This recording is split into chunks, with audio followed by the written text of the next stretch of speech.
Hi, this is just a quick video on frustrations with tech. Now, that's a frustration with tech. Anyway, quick video on frustrations with tech. As I'm trying to record this video, that stupid Microsoft News thing popped up in the corner of my screen. Just like, why is that a feature? So the thing about new technology is it goes wrong a lot. That's not to say that old technology is better, but what it means is that the most annoying bugs have been eliminated. So when you're using new technology, it's going to go wrong more. And part of the learning process of learning to use it is you're going to have to put time into learning to use the tool, and it's not going to work 100%. That's part and part of the process. And if you think you can bypass that, you can't. In your business, are you managing cyber compliance, artificial intelligence? Are these things driving your business forward? Are you still using paper-based systems? And how is your business going to change over the next 18 months due to changes in technology? These are important questions to ask.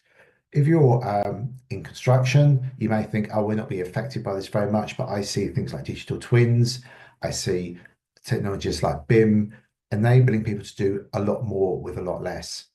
And what we don't want to end up doing is trying to build something that's physically impossible. If you're a lawyer, you can feed stuff into AI and it'll create loads of documents for you. Is that good? Are they accurate? Are there mistakes? Does it actually follow the law? These are all good questions. If it compares two documents, which is brilliant, what does it miss?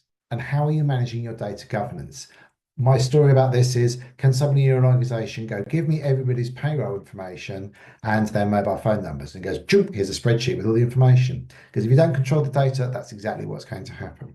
And we've got agentic AI coming in now. And again, are you giving it unlimited control? Are you giving it unlimited financial ability to go and spend money? How are you making sure that the data you give it stays secure? Simple questions to answer, but they need to be thought about and planned for. And that's very different from saying, we're not going to allow this stuff, or we'll let people do whatever they want, which is two extremes which are not going to work. So just some things to mull over. Let me know what you think in the comments. Speak to you soon.